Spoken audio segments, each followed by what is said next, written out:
we're live. And we are missing Chris. But fortunately, this week we have a guest co-host remotely. So let me introduce, hey, Matt, how's it going? Hey, Jeremy. All right, we got this to work technically. I think it works. So, and let us know in the chat how the sound levels are. I'm hoping that I don't have Matt going through the mixer, so it's it's all a guess how loud or quiet the sound is. I'm so small. Yeah. Yes. Yeah, I actually could have physically put you on a TV monitor next to me, but yeah, that would have been a little a little too max headroom. Right. All right. But yeah, very cool. So how's it going? Very good. How are you? Good. Yeah. Missing Chris, we got to do this gigantic, you can still see the boxes in front of me, the gigantic Monster Hunter unboxing. These miniatures get insane. There's like a 12 centimeter tall dragon in here that we've got to deal with. So yeah, there's some pretty giant miniatures. Well, I got to do the math. Okay, that's oh yeah, so it's like what, 6-7 inches? Yeah, something like that. Okay, that's pretty big. It's pretty big for a board game. Yeah, for a board game guy. Yeah, there's some nice big ones in there. But yeah, so we'll see, and we'll see how it plays too. I'm curious. It might just be the same system because it's a Steam Forged game, so it's probably the same system they've been using for all of their kind of, monster combat, the Dark Souls and everything. We were kind of just fighting bosses constantly. But they did a crafting system, because that's kind of the heart of Monster Hunter. While you're killing these monsters, is you're harvesting parts. So they have a crafting system where you take, after every defeat, you take pieces. So you kind of collect pieces and then you can build armor and stuff. Oh, he's saying we're loud. Oh, okay. Cool. Oh, Matt, it's thundering. Wow, of course. Sorry. Right. No. It's okay. It's because I jacked the gain up. Let me just put it up to. Okay, how's that? Is this better, Miguel? Oh, okay. Thundering. All right. Yeah, I took Matt down. I was worried last time it was I couldn't get a loud enough signal, so I boosted the gain up. So let us know how that works. We got a yup. Oh, cool. Nice. All right. Yeah, without being able to hear the what's going out, it's just a guess. It's a visual. It's a visual thing that I'm working with here. I'm thousands of miles away. Right. And hours and hours apart. A day apart, too. Mm-hmm. All right. So cool. We should talk about the D&D movie in the post. Oh, cool. Yeah. Did you go to the theater to see it, or is it? No. Is it out? Okay. I rented it. Oh, cool. Yeah, I was wondering if how fast it was going to go. Yeah, it sounds like they didn't make their money back. So yeah, we'll talk about that after the stream. They got my $4. Oh yeah, right. Yeah, so was it Amazon who had it right away? Because I'm trying to figure out. It's Universal, right? Yeah. Apple and Amazon, I think both had it. Right. Okay. Cool. Yeah, that stuff. The timing is different over here in Japan too when things go on streaming, and sometimes they're really expensive too. Sometimes you get like $20 rentals, $20 rentals here. Yeah, so there must be a rights thing. Yeah. Yeah, they were selling it for $30. I was like, that's not happening. But you could own it forever, or at least until Amazon doesn't or Apple loses the rights. I love that. Right. Own it temporarily. Borrow it. Yeah. It's still I can't believe they haven't figured out how to make that work yet. Yeah, I was watching some YouTuber talk about how kind of millennials are going back to physical media. Have you seen anything about that? Like there's literally like people hoarding DVDs now because they want the stuff from their childhood and they can't reliably watch it on streaming services because it just kind of comes and goes and you never know where it's going to be. So yeah, DVD sales are like back up and like, selling used DVDs is a thing now because once Blu-ray came out, it kind of went away as a people were just unloading, cases of their old movies. But now the 30-somethings are collecting DVDs again. My son buys Blu-rays, and it blows me away that like I gave up physical media before my son did. Right. Yeah. But I just saw an article the other day about people making mixtapes, like cassettes. Wow, yeah. And I was like, and they're being made by people who didn't exist when people used to do that, which is really funny.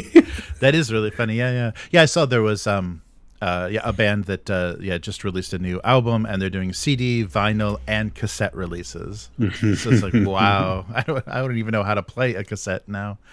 It's it's hell to find something, a player for a cassette tape. You can probably get away with it now, but like when I was a kid, we would play cassettes until they warped. Yeah. Right. But now you probably don't play them as often. Yeah, that's true. Yeah, and I wonder, I mean, you have to have a pretty old car to have a cassette deck in your car. That too. Yeah. So, because that was the thing. I mean, I would put stuff on cassette because that's what I had in my car, Mm-hmm. Yeah. Oh, yeah. So, and those didn't skip. Yeah, I remember CD players, anti-skip function. The first Discman was just a mess. Right. Yeah. It's really odd. They're trying to get us to go all digital, but it's funny the generation, and I think because they're doing it for nostalgia's sake and to kind of hoard their childhood memories, so they want it physically. So there's so much of that going on, and that's it's happening in board games. It's happening in everything. They're going back and remaking old board games just for so someone can hoard it in their closet. Right. Yeah, because it'd be easier. It'd probably be cheaper for them to do just a digital version of it. If they would have done Hero Quest just as an online multiplayer PC game, it probably would have been a lot easier. It's interesting, like what different generations consider vintage, and they prize it differently. Because, like, for me and probably you, thinking of vinyl as vintage and special probably makes sense. But not thinking of like cassettes as vintage, just like, oh, no, that was just a crappy media we had. It wasn't special. Yeah, that was the intermediate format. For everything. You would dub everything onto tape. Oh man, yeah. So it's funny. All media is in a weird shakeup right now, because if they realize there's money there, then they're going to go back to making. Companies will go back to making physical releases more prominent. But it's very funny. It'll be really funny though if they go back to the days, kind of like what happens with vinyl, because vinyl records are like $30-$40. They're really expensive because they do them in very limited runs, and probably the factories that can make them are very few and far between now. But if they start to do that with DVDs, like, okay, we'll do a DVD release of this. It'll go to digital, but they'll be like, we'll do 1,000 limited edition. They're $50 each, but for you kids that want a copy of this on DVD, I can imagine that that market popping up. We got to go really deep. What was was it like a Microsoft backed media that the Blu-ray killed? It was like the HD disc or HD something DVD. like that? Yeah. Yeah, that was I had that. I have that for, I think it's a 360. Xbox 360 had an external HD DVD player. And there's still some software that supports that, so you can plug that because it's a USB, so you can just plug that into a PC, and there's some software that will still play that. Yeah, I think I have like Smokey and the Bandit and like Constantine on HD DVD. Like that's really, a combo. really random stuff. Yeah, it was just when they were clearing them out, they were like a couple bucks a piece, so I just grabbed whatever was, and the library at that point was very strange and limited. So I have some really funny stuff on HD DVD. And they have like a weird brown case. Yeah. They went with a very like a magnetic tape color for a case. I had the original Star Wars trilogy on Laserdisc. Oh yeah. Yeah, I really regret selling that. Oh man, yeah, that was my first what was that called? Columbia House Records. They started doing video, and they did Laserdisc. That was my first scam. You know, like you fill out the card, you get five choices, and then you never pay it. You never buy anything again, and they keep sending you letters. That's how I got my Star Wars trilogy. Yeah. Like a whole generation of kids learned to steal from Columbia House. Right. Yeah. Just put the neighbor's address on the card, and then just go grab that first box off their porch, and then let them get the letters. Yeah. Yeah, I had friends that did that. Yeah. Oh man, I had some good stuff. I had Ron and Kagamusha. Oh, nice, nice. The Criterion ones, you know. Really nice. Yeah.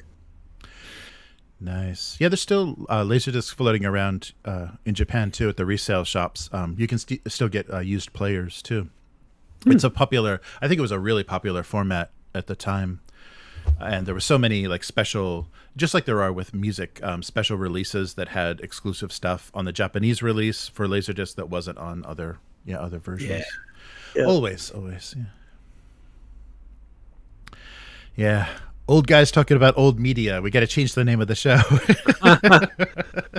Oh, look at this. Hi, Julie. Julie knows the Columbia House routine. Oh, nice. Yeah, that got lots of people's CDs and Laserdisc they never would have bought otherwise. Oh, misspelling. Nice. Just change your name. Brilliant. Oh, that's so funny. Yeah. That and what was the other one? Finger Hut. You remember Finger Hut? Oh no, I remember the name, but what was the?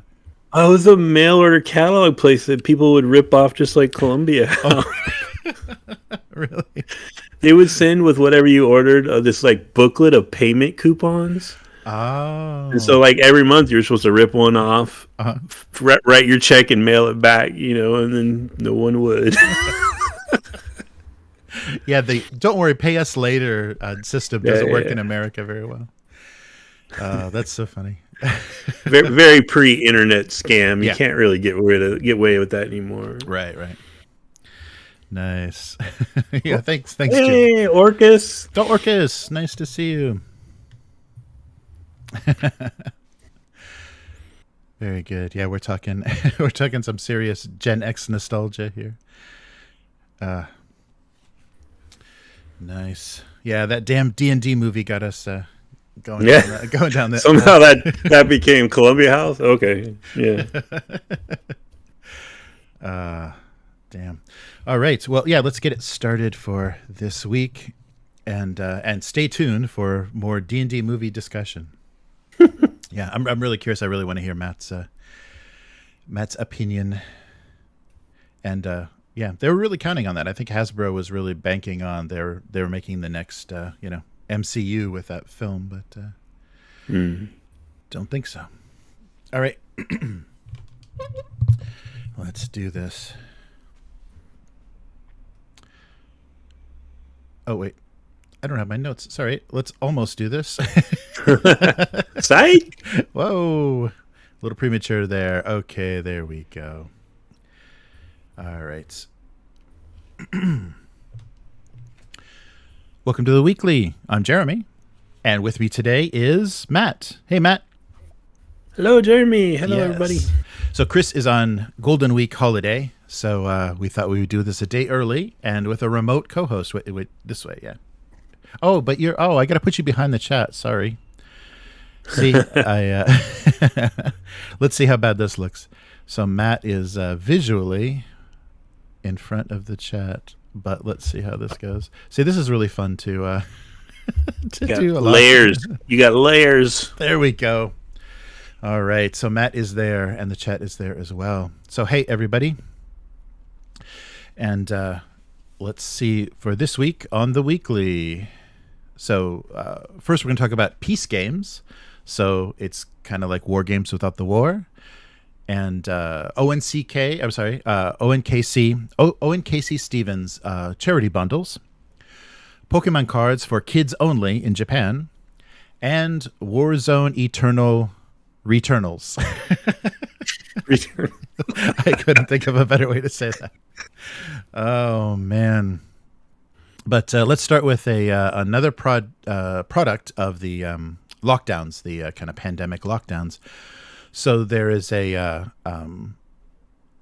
kind of a group of non-combat tabletop creators, so people that want to make war games, and they've come up with a kind of a tag for these games. So the non-combat tabletop community is making what they're calling Peacegames, and so this all grew out of a lockdown project with a father and son, where they were making a game during lockdown using war game miniatures, and so wanted to teach his son like how to cut things off of sprues and glue things together, and they were using a kit that was actually, I think, a peasant's kit from the Folk Rabble kit from Fireforge Games. So it's medieval peasants that were armed with farming implements.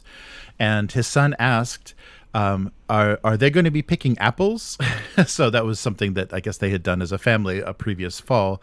And suddenly the father was struck by that idea. And instead of using these peasants to, fight each other or whatever they're intended, he said, yeah, we're going to play a picking apple game. And so he totally converted what they were going to do with these miniatures to what they were now calling apple picking 28. And so that 28 suffix you've probably heard with a lot of the indie war game movement. So I think it started with, I don't know who the first one was, but I think actually Inquisitor. I remember Inquisitor 28. There's Necropolis 28, and of course one of Chris's favorites, Turnip 28. Turnip, yeah.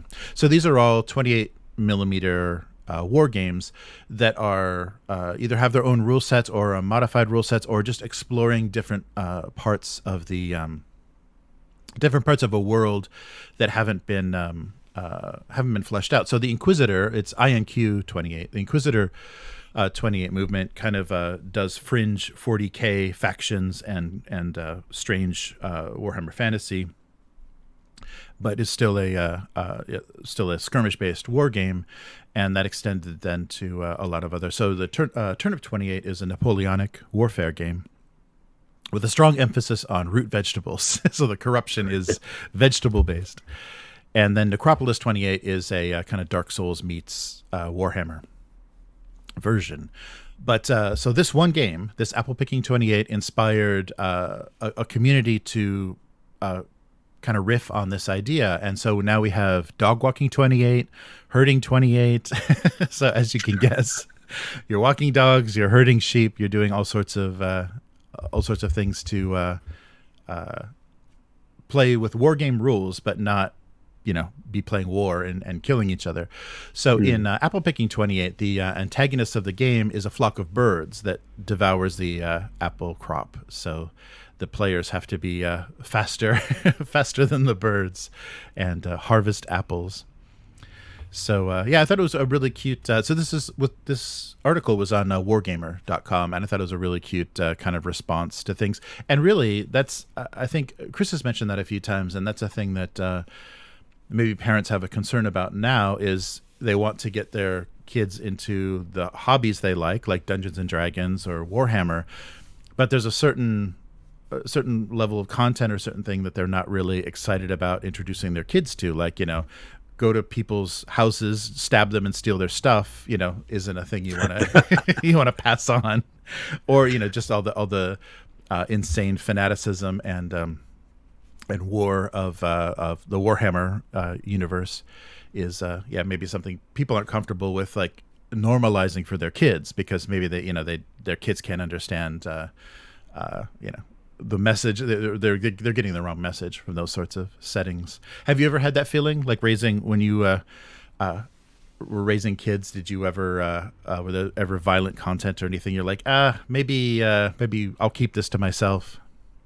Oh yeah, for sure. In fact, when I first read your show notes, at first my reaction was, well, there's a bunch of games out there, I'm thinking of Euros and things that, but then I realized, they're coming at it from a miniature gaming point of view, so this is a way to get the kids involved in the miniature hobby part of it, right?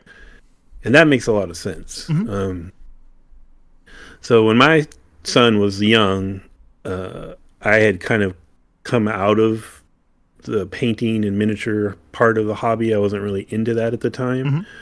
So he played we played a lot of like the simpler Euro games, and he loved the nights where our friends would come over and we play like just social games, party games, Right. a lot of stuff like that. So yeah, that was really nice, but did it really was not long before he was already projecting the violence into things like Yeah.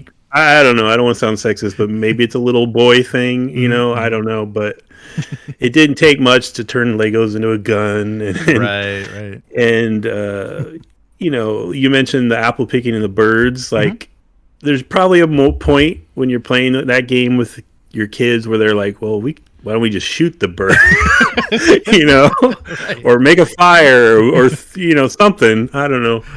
So yeah, every parent has to judge that time when it's like, okay, he can handle a little more of the violent part of the hobby now. Yeah. Yeah, that's funny. Yeah, and it's funny you mentioned the Euro games, because I think that's where the non-violent or kind of the creative restriction came from. Is post World War II, Europe didn't want to make games glorifying war because there were still buildings in ruin and things all over the continent. So yeah, and especially in Germany, they weren't going to be pro-military and be resurrecting anything like that. Yeah, so then a lot of German board game designers and all over Europe, they're managing power grids and train lines, and a lot of those a lot of the theming moved away from war games, war themes. Yeah. The reason there's hundreds of build the cathedral games is because the Nazis bombed hundreds of cathedrals. Right. So we tried to fix this stuff. Yeah. Right. Yeah, so it's very funny, and a lot of people responded to this because they liked that creative restriction, to take the war game mindset, like the mechanics of a war game and the movement of miniatures, on a table, and of course the hobby of building the miniatures and stuff, but then applying it to a non-violent activity or a non-war based activity. Do you think, do you know how, what the parameters are, like the victory, is it competitive, is it cooperative, or there wasn't a lot of details on the rules. I think all of the games are available. There's a Discord server that everyone is kind of sharing what they've been producing, so I'm sure the rules are available there, so that the community, the non-combat tabletop Discord, is a good place to find the rules. So I think it probably is either just saving the apples or getting the most apples. I wonder if that's because with the antagonists being birds, is somebody playing the birds, or do they have their own kind of AI system for how they do? Because I know when I was a rookie dad, one of the bits of feedback I got from my wife was that I can be very competitive. So that was definitely something I consciously, in addition to the violent stuff when he was really young, the competitive aspect I really consciously tried to scale back. Right. Yeah. Letting your kids win is good. It's good for their enjoyment. Yeah. So there was not even win, just don't destroy them. Right. So there was a quote from the designer of Herding 28, and he said, without wanting to sound too far up my own ass, I think it's helped to revitalize my interest in apple picking 28 non-combat tabletop games, and a few others started making their own games inspired by those ideas. Yeah, so the that restriction and that it can't be violent, but make a miniatures game without violence is was an interesting constraint, I think the quote was, from a lot of the designers that contributed. So yeah, that's an interesting point. Yeah, competitive versus cooperative too is another thing that people, parents especially, might want to play with. So I will I'll put a link to the that Wargamer article, and then if you want to see the results of the Peacegames that are being made on with wargame rules, the non-combat tabletop Discord is where you'd find that. So a bit of sad news, but it seems like things will be okay. But who knows with the American health system how much all of this is going to cost. Owen K.C. Stevens, a blogger, developer, publisher, and writer that's worked on so many systems, so many tabletop RPG systems, suffered a pulmonary embolism in February, and so was hospitalized. And while he was hospitalized, of course, they found cancer. So at the same time he was in recovery, initially he was diagnosed as early stage 2 cancer. And he writes a very entertaining blog about tabletop, and this time he focused kind of on health issues. And his writing is really wonderful. Like facing these kinds of problems, he had a really really entertaining, really fun perspective on having to deal with MRIs and everything involved in treatment. But of course, because he's based in the U.S., that means CAT scans and MRIs and all that good stuff are very expensive, and health insurance isn't what it should be in the U.S. So they they're offering a couple of bundles on a drive-through-RPG to help support his recovery and pay for the medical bills. So basically, the bundle is just the support, charity for medical bills for Owen K.C. Stevens. So if you've played any of his work, or if you're not familiar, it's definitely worth taking a look at these bundles. So it's about $700 worth of PDFs. By 16 different companies, a dozen different TTRPGs, including some core rule books, as well as maps and stock art and different things that were developed for games. This is available through May 15th, and it will help Owen through these probably insane medical bills. But the good news is he was rediagnosed as not stage 2, but actually late stage 1 cancer. So that means they caught it very early, and so the treatment should be successful. But if you don't know his writing, I'll put a link to the blog that he posted this on, and very entertaining. I mean, dealing with these kind of like very serious health issues, he's a great writer and very fun. So if you want to help him not only survive the physical situation, but the financial situation, which of course only Americans understand how getting sick means you can lose your house. Preach. Yeah. So it's pretty brutal. Yeah. So I'll put the links to those two bundles, and there's a ton of fun stuff for a bunch of different systems that you could be playing. So take a look at that on drive-through. And I've had the good taste to not put an affiliate link on those charity bundles. So that's directly going to the recipient. So I was bad. I did not click on your show notes links for this one. Oh, can you? What are some of the games that? Oh, sure. Yeah, let me bring the list. Sorry. Up here. No problem. Yeah. So the so Eclipse Phase was one of the. He's worked for Paizo a lot for Pathfinder. I'm not sure what Pathfinder is in here. Worlds of Aetalus, Zeitgeist, Mists of Akuma. Let me see. Yeah, they're giving me the names of the adventures, and of course some 5e support, 5th edition horror, Alien Evolution, so Cosmic Races. This is just the first. I'm just quickly flipping through. $700 is a lot. Yeah, it's a lot of stuff. Yeah, so there's two $35 or $34.95 bundles, and there's a ton of stuff in each bundle. So it's a lot of stuff. Yeah, he's a very prolific creator, and then a ton of maps and things that can be used, as well as stock art. Yeah, Mists of Akuma comes up a lot. Oh yeah, there's Pathfinder. Yeah, there's a lot of Pathfinder pieces in here, and he did do some writing for Ponyfinder as well, just in case the bronies out there need their fantasy kick. Very diversified portfolio. Yeah, it really is. So a lot of different systems. So Owen's Medical Bills bundle 1 and 2 are on drive-through right now.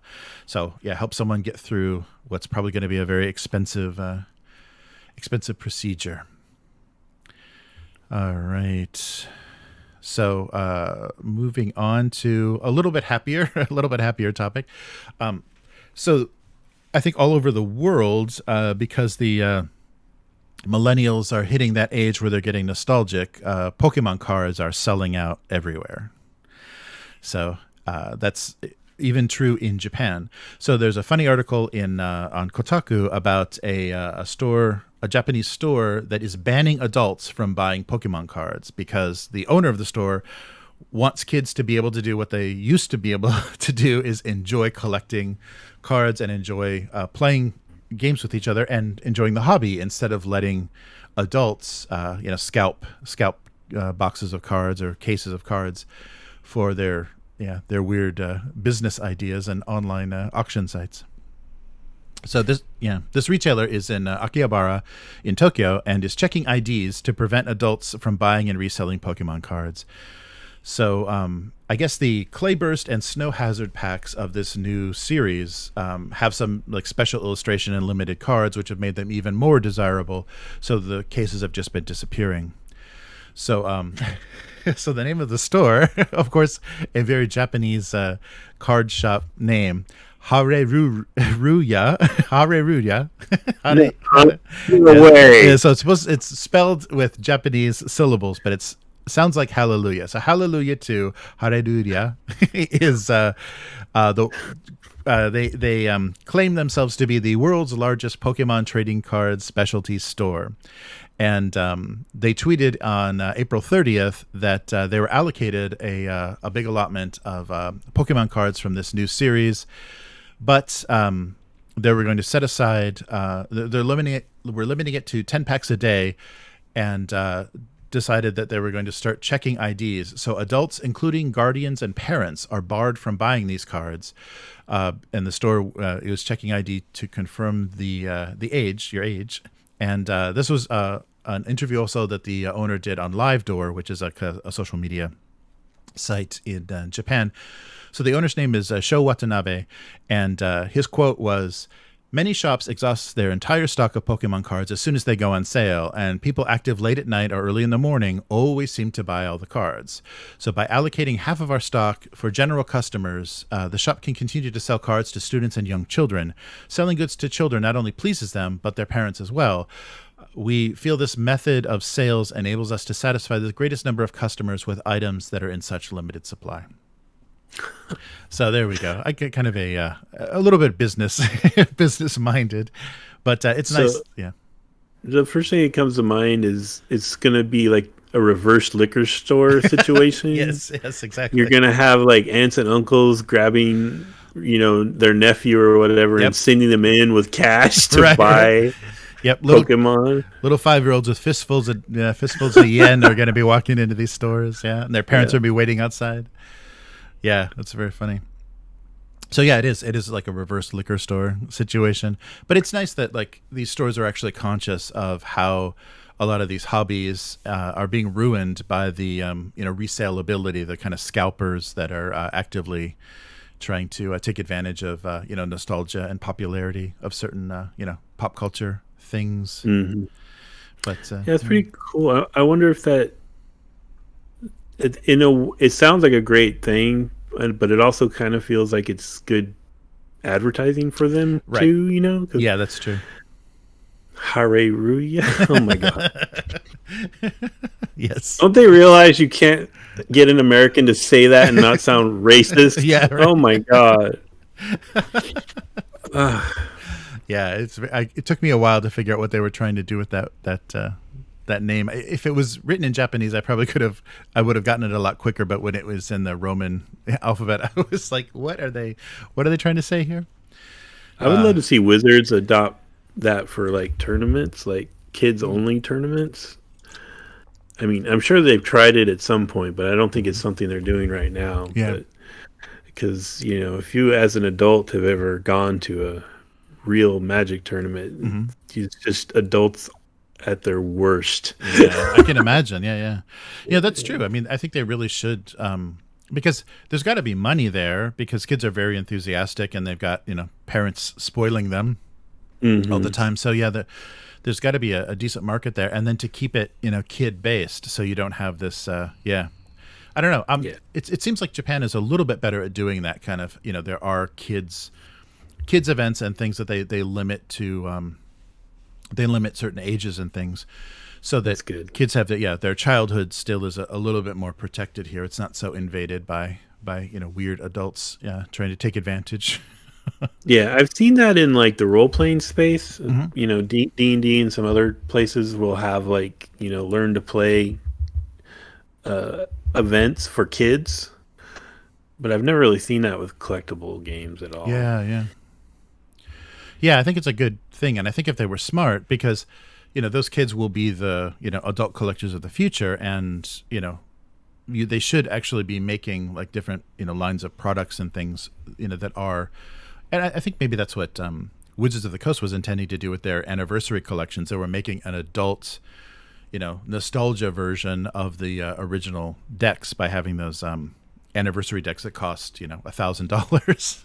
Yeah, open to tap into the real disposable income. But yeah, to kind of separate the brand a little bit into the active kind of younger, the one that's for kids as opposed to the one that's for collectors. When those things overlap, I think that's when you get all the when there's just nothing to buy. When kids want to play a game, they want to enjoy some sort of hobby, and you literally can't find the cards. I think that's pretty brutal.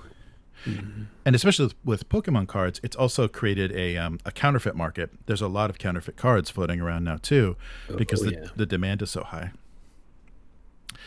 So yeah, that's a shame. All right, well, what is this? The 800-pound gorilla, the elephant in the room, the thing we've got to talk about, that it's back. Warzone Eternal has returnaled. Yes, I couldn't figure out a way to say that. I like that, returnal. So the officially licensed skirmish miniatures game set in the techno-fantasy Mutant Chronicles universe is back. So this is Resnova's second attempt at a Kickstarter campaign. The first attempt, I think, was maybe a little too business focused. Like they were focused on what would be the most efficient way to bring this game back, produce it, without a lot of extra costs. And there was really not a lot of bells and whistles, no pledge, no stretch goals and things on the campaign. So it didn't get people excited. So people are excited about the property, but very quickly the campaign plateaued. And I think Resnova thought, okay, well, we're not going to be able to sustain anything. We're barely funded, and we're not going to be able to go, to the next step. Produce the kind of wave 2 of this game and keep supporting it, because we're just going to get this initial bump. So they canceled the campaign about halfway through, but now it's back. So a couple of the changes: there is an actual rule book that is available separately. So previously they were just doing a small included, like, and I'm not sure if they're doing hardcover this time. I think they may be, but it was just a soft cover, like little, very simple black and white rule book that, was kind of just included. If you bought miniatures, they just kind of included that. So they missed the opportunity to do like a limited edition or whatever to get people, more excited and pledging higher amounts. The miniatures were very modular. Like they could be the same torso, and body could be used for any of the mega corporations. So they were just kind of swapping, pauldrons and heads. Yeah. So they're kind of static poses, very generic, but that allowed them to, save in production costs. But it wasn't making people, very happy about the kind of the look of these new miniatures. And also the rules. They didn't release the rules in advance, and the explanation of the rules was a little confusing. The two factions, the Brotherhood and then the Dark Legion, were not playable factions, but they could be included with your corporate army because there were darkness and light points, and when you were army building. So it was like, what the people didn't understand really what was going on. So it sounds like a lot of stuff got revamped, and they brought some new people in to work on things, and they're still keeping it at the skirmish level, like the first initial release of Warzone. And because it's skirmish, that means that there are no that a unit consists of a single model. So every model operates independently, like most skirmish games. It's going to be a 3x3 playing area. The table size will be 3x3, and 10 to 20 models is the standard game. So yeah, it sounds like and looking at the rules, so there is a preview. There's a preview which is about like maybe 5 pages of the actual rule book that kind of goes through some of the basic mechanics, not everything. It doesn't explain many keywords, and then there's a couple of examples of the cards that they will be using. So that's another big change is, and their excuse for this is that if they need to do play balancing or errata, it's easier to release new cards than it is to reprint a rule book. So they want their rule book to be kind of set in stone. These are the rules. They're not going to change. But the the abilities and costs of units and their weapons can be rebalanced for more playability if the game sustains and has a decent lifespan. So if they, for instance, nerf something, are they going to make that a free PDF to access? I would hope so. Yeah. So the thing that they're up against is there are still the old metal miniatures from Warzone available everywhere at a pretty decent price, and people have their old armies. So they need to find a way to not only produce a new rule set, but also give the people some motivation to buy the new miniatures to support this game completely, not just use their rules for their old miniatures, or not just use their miniatures for the old rules, like to kind of support the game 100%. So they're doing the Fantasy Flight, and I think a lot of games like Malifaux, a lot of games do this. They're putting unit cards in the boxes of the miniatures, so you don't have the full rules to play the game unless you've got the card for that unit. So the cards are going in the box with the miniatures. There are no stat lines or anything in the rule book itself, just definitions of how to read the cards, like definitions of the terms and things on the cards. So it's an interesting choice and something they didn't do the first time, but it seems like it is a good way to sell your new miniatures, because that's the only way to get the full game. So there'll be faction starter boxes. So for each of the 5 megacorporations and Brotherhood and Dark Legion, they will each have a box. The box will contain 6 to 9 miniatures, depending on the faction. And it looks like a single box is going to run you about $50. And it's okay. And if they're still going with the Seocast, then they're not going to be on sprue.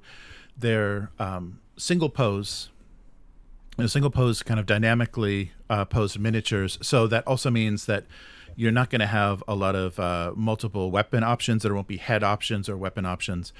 There may be like within that type of soldier, that type of infantry, there may be different weapons that the miniature is physically equipped with, but you're not going to be swapping between that miniature has that weapon according to the sculpt. So yeah, I like the skirmish approach. Like the 10 to 20 miniatures, I think is where my wheelhouse is these days. Right. Like the big, moving guys around on trays stuff is. I just don't have the time. Right. I really don't have the money, but I don't have the time either. Like playing Stargrave has ruined me. Like it's so accessible. Like. In less effort than putting together like a Warhammer army, I was able to produce enough, minis for like 3-player Stargrave games. Like yeah, that's true. So I like that approach. I think it's way more accessible.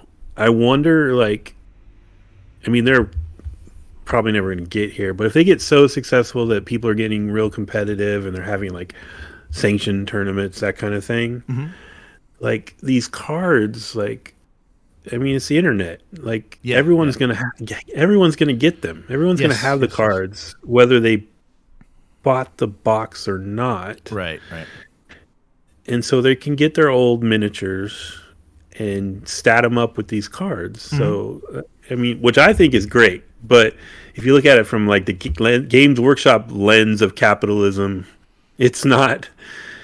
not what they would want. I Yes, wonder yes. how this company is going to handle that if they end up being fairly successful. Yeah, yeah. I talked to before the first Kickstarter campaign. I talked to Alex from Resnova about that, and he did seem like he was really reluctant about STLs and 3D printing because he didn't want that stuff to be out there in the wild, and was basically saying that they were worried very much about they need to get the support. They need to have people buying and building their armies and supporting the game to be able to fund future production, to be able to fund new units and new boxes.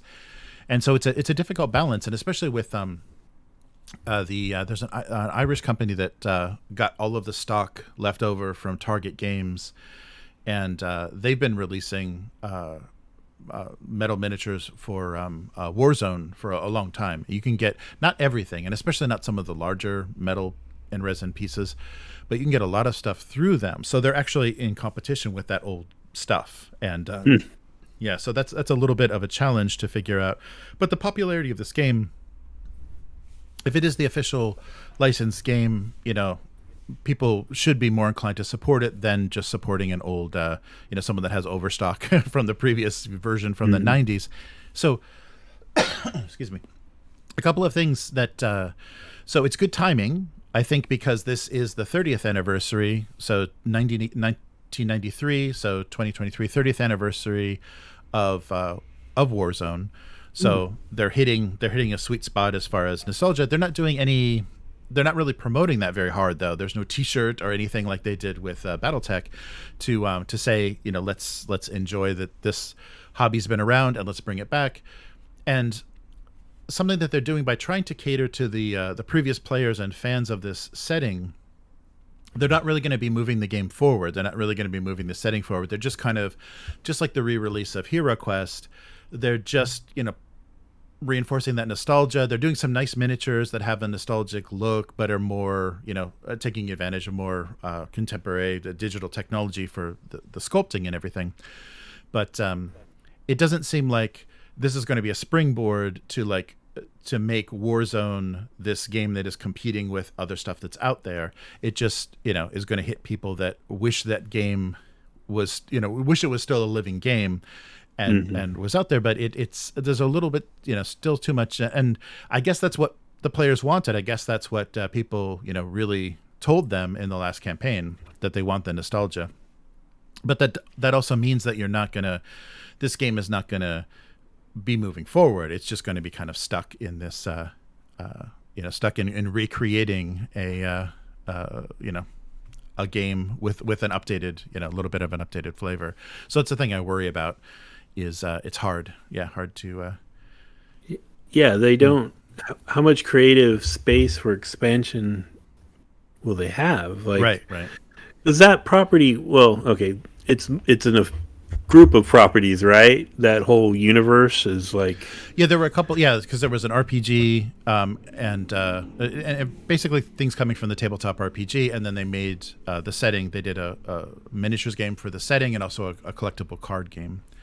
So there's a lot that was supporting it. So is someone else have the rights to expand on the lore, or I don't? Yeah, that's a good point too. Is Heroic Signatures who manages the IP now? I'm not sure what, aside from using the names, of the corporations and the named characters and things, the kind of the trademark stuff.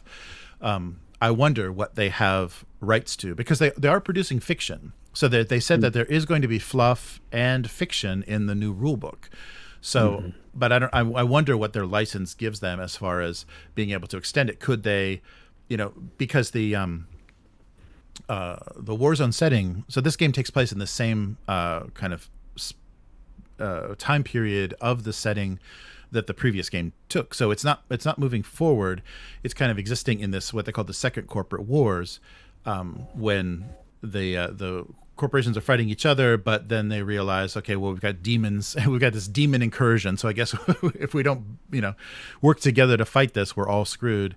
That's kind of the setting. But so the lore itself was very open-ended and was leading itself to be this big history of humanity finally conquering this demon incursion into the solar system. and they're not moving that forward, at least as far as I can tell. Maybe maybe in the book they are doing something. That was something that Modifius tried to do a bit with their 3rd edition of the tabletop RPG, is kind of add new details. They made a new faction that was a Russian-based faction on Earth. People hated that. So White Star was not popular as from the perspective of the older players. They didn't like the idea that some of the cooler factions just kind of got lumped in and then kind of got dominated by this just Russian-themed Earth faction.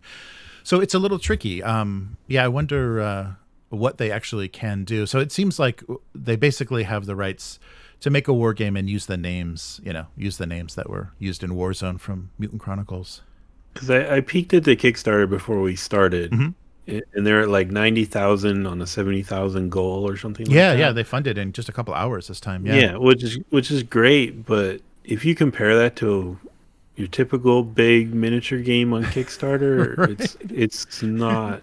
Or the 5th expansion from BattleTech, $7 million. Yeah. Oh, hey, there you go. Name drop. Yes. I mean, if they don't hit 1 million, then I don't think there's a huge future for this game. It's gonna eke out, And I don't know. I mean, we talked about when they canceled this campaign the last time, we talked about like, what are your options? And there are a lot of other options, maybe nothing that a licensed property, like the licensor of a property is willing to deal with. But there are so many options as far as digital distribution, Patreon. You don't have to, I mean, crowdfunding is a modern tool, but there are so many other ways to support a game with a small number of loyal fans that could keep, producing new, if you kind of coordinate things so that you are the official, new version, 3rd edition or new edition of this game, and you're officially licensed and you're moving forward with a small amount of very loyal support, you could sustain a game. You don't have to make Catalyst Labs level money on crowdfunding, but I don't think they're thinking that way. And maybe also the IP, the people that hold the IPs don't want to mess with that, because there's a lot of restrictions as far as what you can do. Because I think that came up with Alchemy, the like Blade Runner and a few of the IPs don't let you crowdfund content from Blade Runner. Yeah, so Free League was restricted when they were supporting Alchemy. There were certain games that they can't include as content for that campaign because the IP holders say, you're not crowdfunding anything with a Blade Runner, logo on it.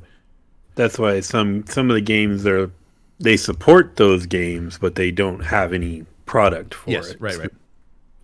Yeah. You're going to have to do a video for me someday, Jeremy, because I know you've done a lot of these, around this universe. Because there's like this weird 6 degrees of separation with this world, this universe. Yes. Or metaverse, whatever you want to call it. Because I've heard things like, okay, well, this all goes back to Mutant, the role-playing game. Right.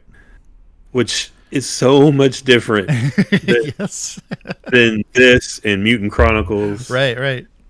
But then I've also been told that if you go the other way, the evil dark forces are the evil gods in the cult role-playing game. Right.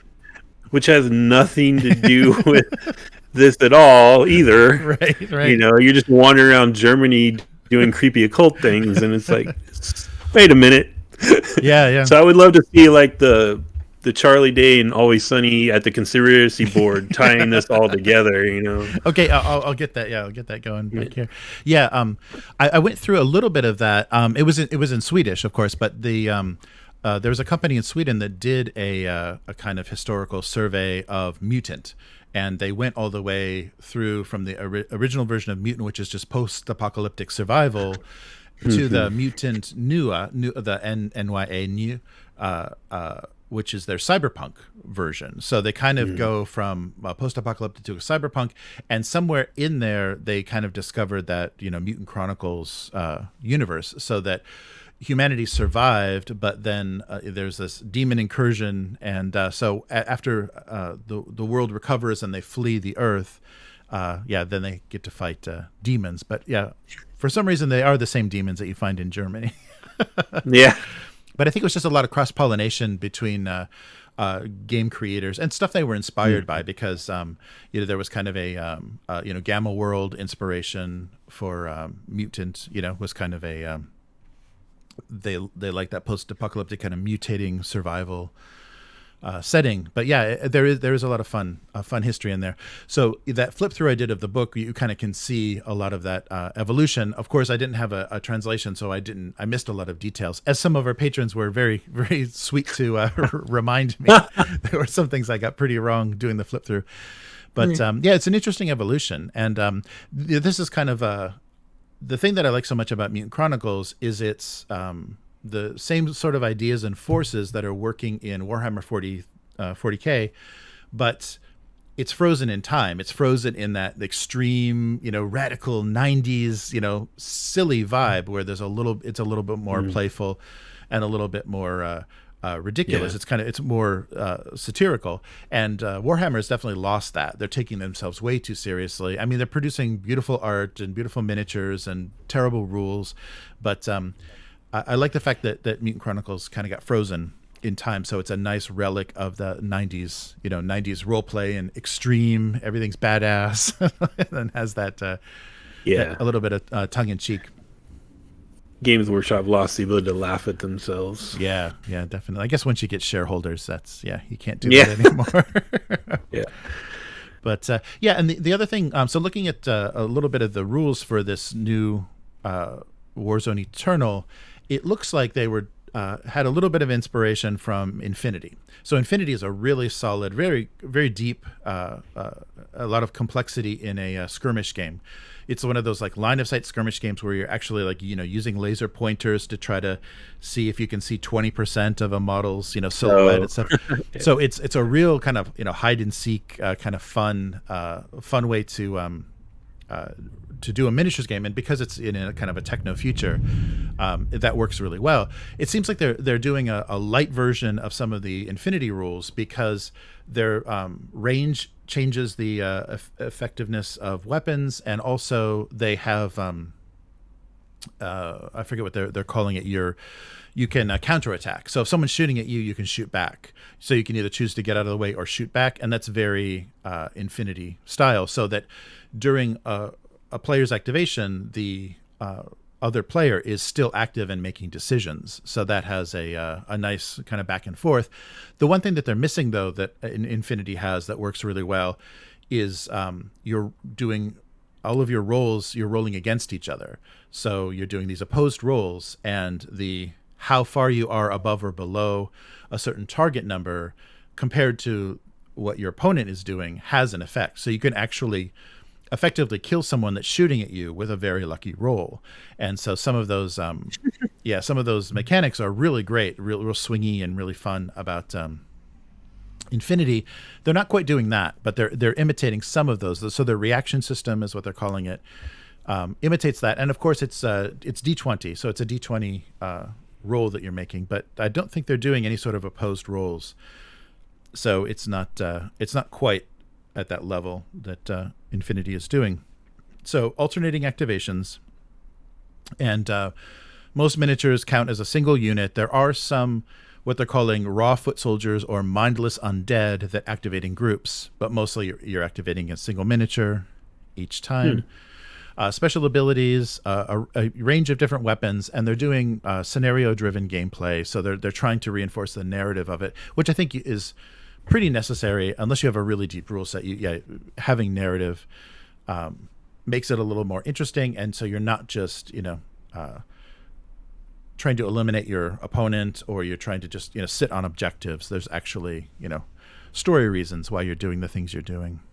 Is there a campaign system? Or they haven't. Progression. They didn't say. And that's something with a skirmish game that you need is, if you win, this happens.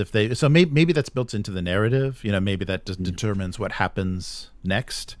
But I think you're right. The thing that Necromunda and Stargrave and everything have down really well is between sessions, between battles, something happens. You do better, or your units die. You have to recruit new ones. So I think they should have something like that, but it's not mentioned. And the rules that were given are very short. so we don't have much. It sounds like, I obviously haven't played it, but it sounds like it would be on the high end of like complexity and length for a skirmish game. If you have action activation and almost no squad activation, like that's going to make everything take longer. If you have these response actions where someone shoots at you, you shoot at them, that just inherently is going to make things potentially take longer. Right. So it's interesting. Like it feels like they went skirmish, but crunchy skirmish. Yeah, that's true. Yeah, it is a bit. Yeah, it is a bit crunchier. Yeah, because especially, when you're aiming at target numbers on a D20, it's a little more math, and each roll is a little bit more considered. Yeah, that's a good point. Well, let me tell you, when I first taught some friends to play Stargrave, you immediately found out who hates randomness, because yes, the swinginess of the 20-sided just absolutely appalled some people. Right. Yeah, that was something. That's a pet peeve of Chris's, I think, is you have incredibly successful or incredibly unsuccessful rolls. Yeah, it seems like there's nothing in between with a D20. I'm just kind of embrace the chaos kind of, you know, but yeah, some people just that really turns off. Yeah, I think as the very strategic players, like they come up with a plan and how they're going to execute, and then the first step of the plan fails, and then they're very frustrated. So it's like the first roll is fumbled, and that's it. Yeah, everything falls apart. There was this rumor going around Twitter. I don't know if Orcus is still on, but I almost messaged you to see if it was true, but I'm pretty sure it was fake. But people were talking about Wizards was floating the idea of changing their resolution system to 3-6. Oh, yeah? Wow. Because, like, the randomness was turning people off or something. Like, wow. No way. That some of these OSR people will drive to Seattle and burn the buildings down. Yeah. Yeah. And there's already so much the Fantasy Age system, as a 3D6 system. That was originally floated too when first edition Frostgrave started to pick up some steam and was getting popular. People on the forums were complaining about the D20s, and so people had already made versions of the game that were 3D6. Yeah, so it kind of squishes things into the middle, so you're a bit more successful, but you're not incredibly successful. You're not rolling. Yeah, rolling big. You're not getting those awesome crits as much. Right. Yeah. Yeah. So for this release, for Warzone Eternal, they're doing faction starter boxes. So there's going to be 7 of those all together, and I'll give you a quick rundown.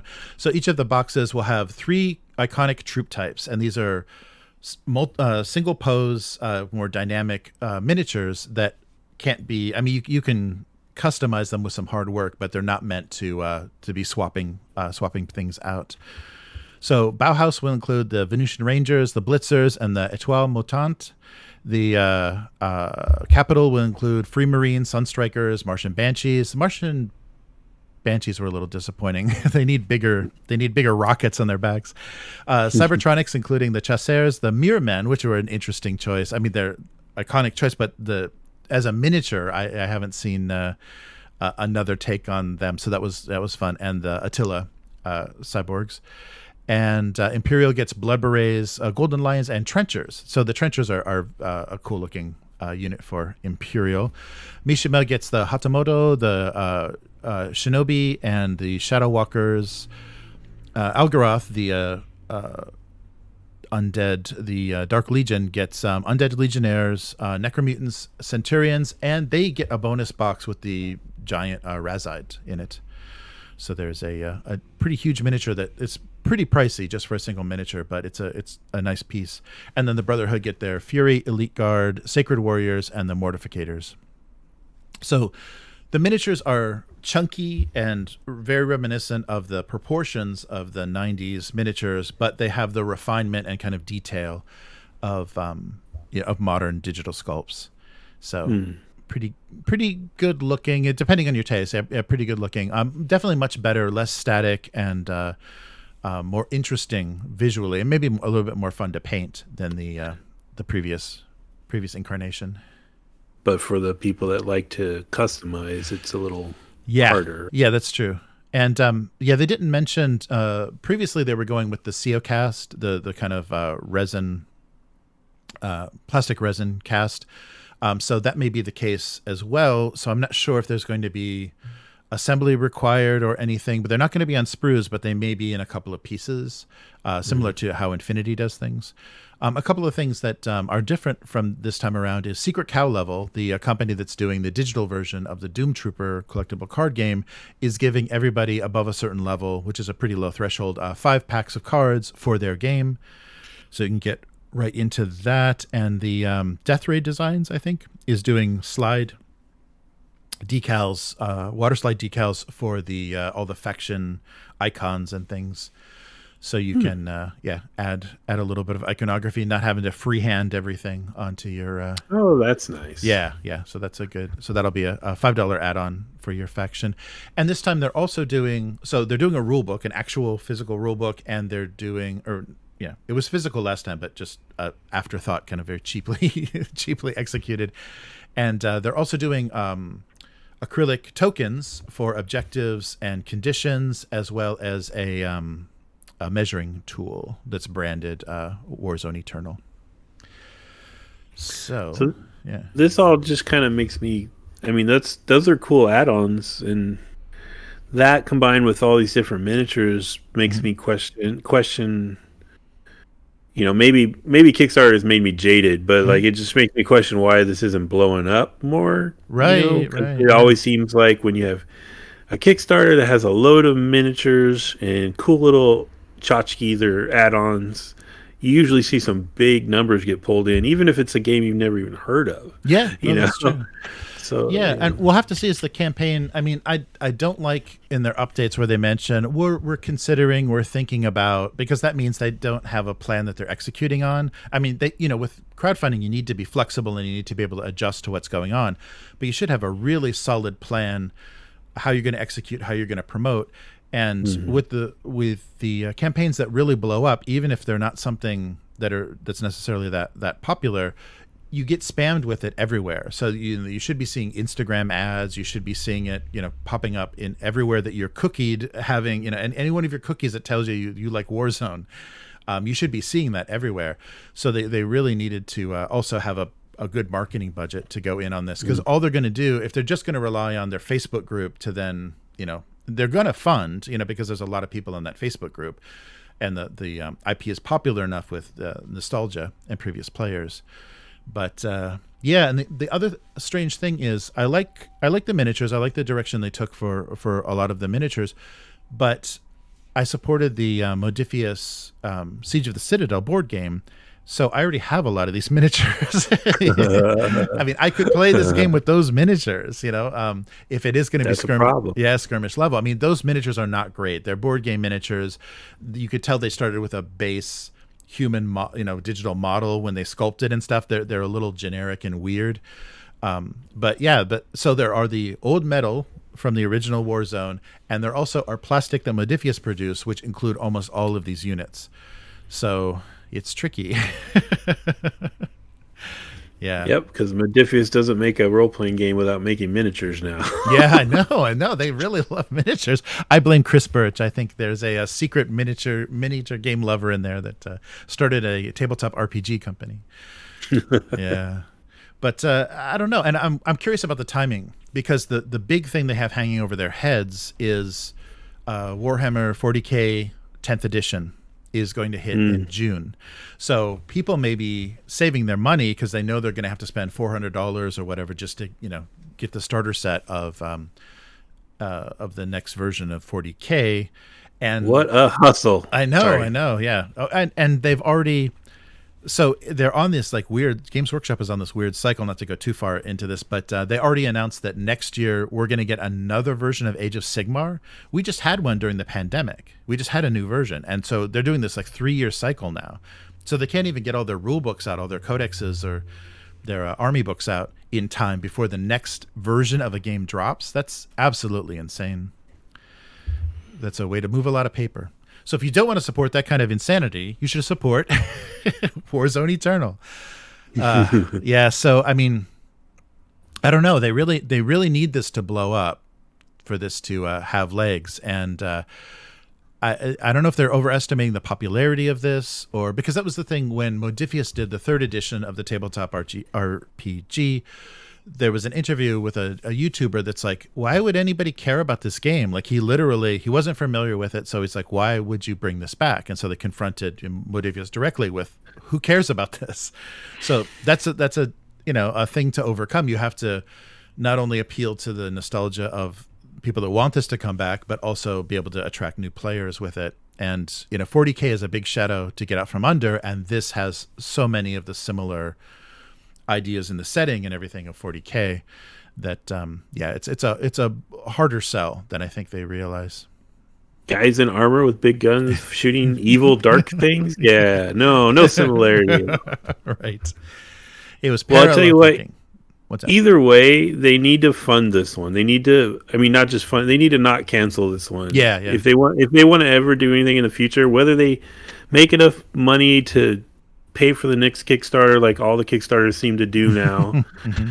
They need to let this one fund and support, and get it shipped out, or they're just going to lose any trust. Yeah, they have left.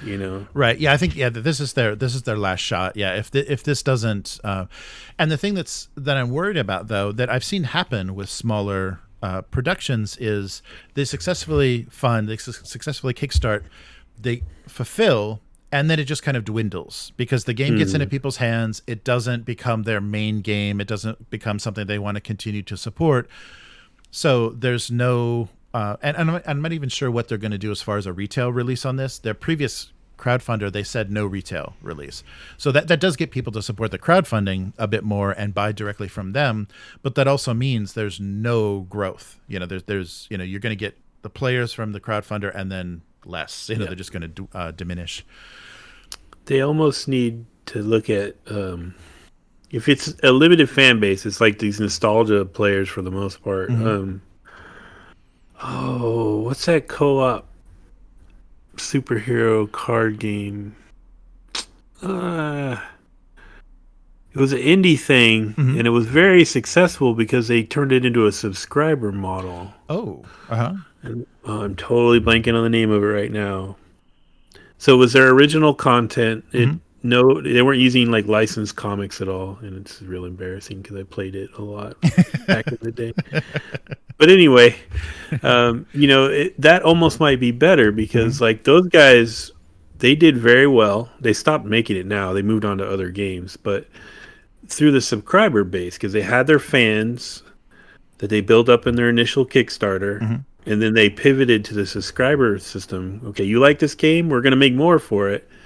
You just have to subscribe. It's terrible. I can't remember it. But that, they might have to do something outside the box like that to keep going. Yeah, no, I think so. And we're not seeing any kind of roadmap or anything. I mean, they'll probably add stretch goals, and so we'll see new unit boxes and things. So we might have some idea what the future is. They keep promising they've got rules. They said that last time. They've got rules. They're ready to go. They just need the money. They're ready to keep going.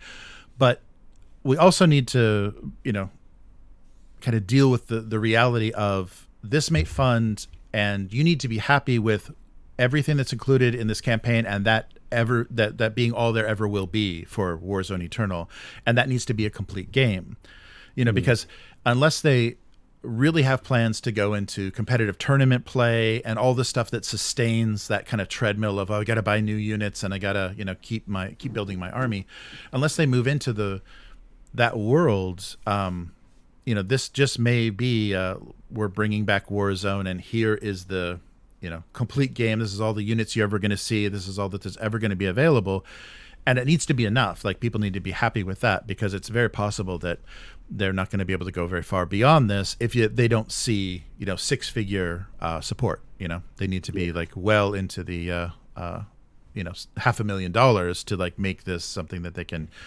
keep developing. Who knows? Yeah. Sentinels of the Multiverse. Ha-ha! Oh, there we go. Yeah. There you go. Yeah. Sorry. I remember. I remember that. Oh, one thing I did notice too, they were a little bit cruel about their details on shipping. That's not a great thing to to put a lot of mean language in your terms for shipping on Kickstarter, but something that they do offer is tracked and untracked. So there's a price difference if you want your package tracked or not. But it doesn't sound like they're going to be very friendly if they have to send you out a second package. So I don't know. You always got to be careful on how much tough talk you put into your Kickstarter page, because all this shipping, like if you don't send us the correct address, if you don't fulfill your pledge manager by a certain time, we're not sending you anything. Like they're really like, oh, okay, like. Well, you said the guy was a lawyer, right? Yeah, right. Yeah, the founder of Resnova. Yeah. So maybe he wants to have all the I's dotted and the T's crossed. So that might be part of it. Yes. We're not gonna. Nothing is open to interpretation. Are they offering like a pretty broad slate of international shipping, or is it? Yeah, they say worldwide. And they didn't have the usual no Uzbekistan, or they didn't have that list of blacklisted countries on there like they usually have. So yeah, they it seems like they're not limiting it. It's not limited to only North America or anything. But I think they are producing and shipping everything from the U.S. So that will make it more expensive for Asia, definitely Asia, and it will take longer as well. I couldn't imagine shipping internationally without a tracking number. Yeah, oh yeah, that's true. You're just begging for it. Yeah, that's very true. Yeah, because things just disappear for weeks and months. Actually, I've had months of disappeared packages. But so we hope them the best. I mean, I think Resnova, they're fans of this game and this world and this setting, and they really want to make something fun. It's just I'm not sure where their expectations are, and the timing. I mean, I think everyone's going to be heading towards a belt tightening time, so that's going to limit what you're going to be able to spend on your hobbies. So the timing of this might not be great, but I mean, I really am tempted to go all in because I want to see every miniature. I want to I want to have all of those. Every one of their boxes that they produce. I'd like to see all of those and have all of those. But at the same time, I've got a lot of that stuff in metal already, so it's hard to. And then I have board game versions of some of it too, so it's hard to gauge what's going to happen. But I know I can talk Miguel into. Playing some Warzone with me. You got that, Miguel. We'll trade BattleTech one game of BattleTech for one game of Warzone. Someday, this is a little bit of a tangent, I'm sorry, but someday I want to do an experiment where like I get a new, like maybe I'll do it with 10th edition 40K comes out. Mm-hmm. I'm gonna like look at one of their boxes, break down the price, go over to Etsy. Oh. Price out all the knockoffs. Yeah. and see which way's cheaper. Yeah, definitely. That's not a bad idea. Yeah, I think that would. That's a problem for all those miniature games. Is like you just go to Etsy and they're just all right there. Like, yeah, that's true. Yeah, technically they look a little different, maybe, but nah. Yeah, and even Modifius, before they gave up the Mutant Chronicles license, they released the STL files of all of the named characters from Siege of the Citadel. So those are out there in the world as well. So and that's basically for a lot of these units. Those are for the Doom Troopers. That's a base digital model you can start sculpting on if you want to. If you want to do some more Mutant Chronicles. Yeah, so. It's tricky. I mean, I'm glad this is an official license, and I'm glad they're trying to bring this back. But I'm not sure if it's going to move it forward. I wonder how happy people are going to be at the rules system. It's got some nice details in it. I mean, I think being influenced by Infinity is a good way to go for how rules can work. But we'll see. We'll see how this goes. And if they nail the narrative thing, that's a big thing too. If they really do some great writing and have really fun, flavorful narrative campaigns for this, that might make a big difference too. I could see being dragged into fighting the second corporate war if I had some juicy kind of lore and narrative to play with. Yeah, and that could be an avenue. Not to keep stretching this out, but that could be an avenue to go down. Is if they want to pull back and not keep trying to produce big Kickstarters of miniatures. They want to say, okay, this is basically what we're giving you, but they support it with campaign stuff. Yeah. You know, like just books or zines, Yeah, they're right. PDFs. Yeah. Then, that process of having different missions and progression and things makes your limited pool of miniatures more interesting. Oh, yeah. Yeah, if they just, I think people are ignoring the, I guess, with streaming and everything we're dealing with now, a subscription model is actually pretty powerful. And like I was saying, like monetizing a small group of loyal fans, if they had everybody paying like a $10, $20 monthly subscription and giving them new content, for this game, if they have the license, and then you have a steady, a steady monthly income to support your company.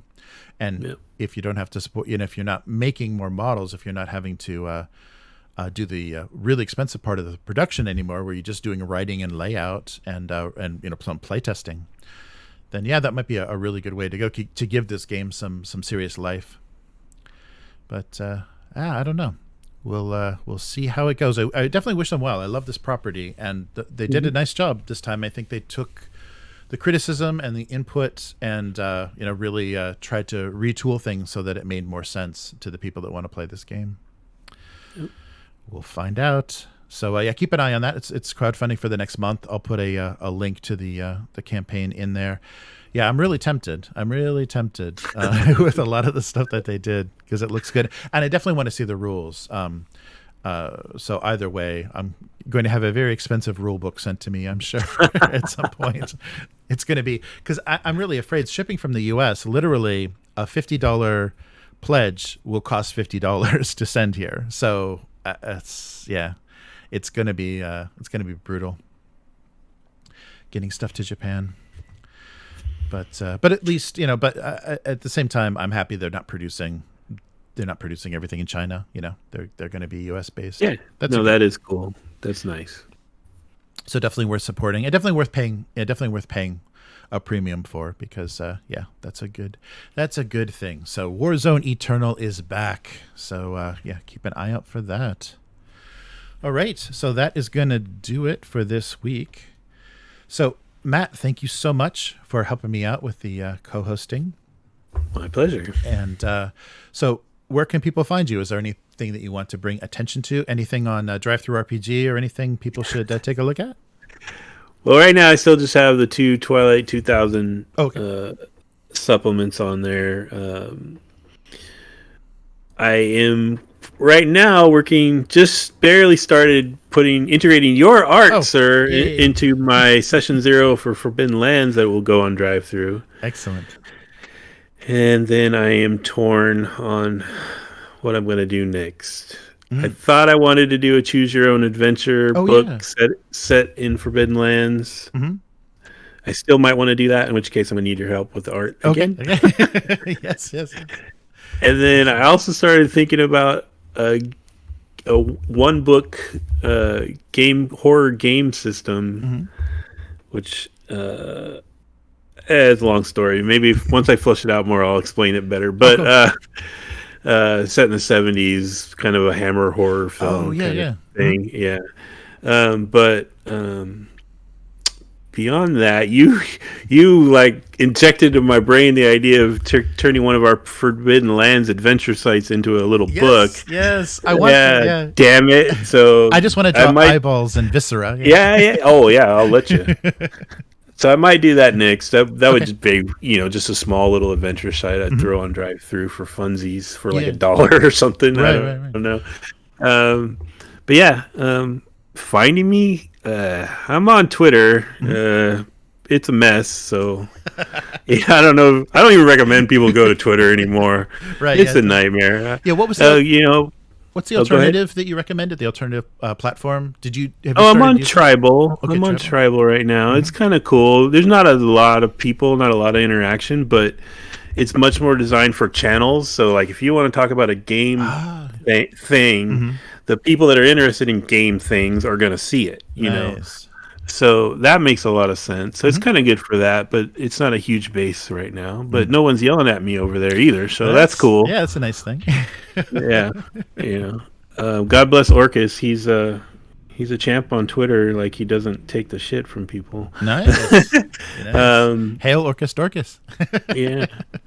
There's another one. The old Twitter guy starting, Blue something. Ah. I forgot what it's called, but apparently my wife's on a waiting list, so I might end up there too. I don't know. Oh, wow. Okay. Yeah, we'll see. We'll see. But nah, stay off Twitter. It's lame.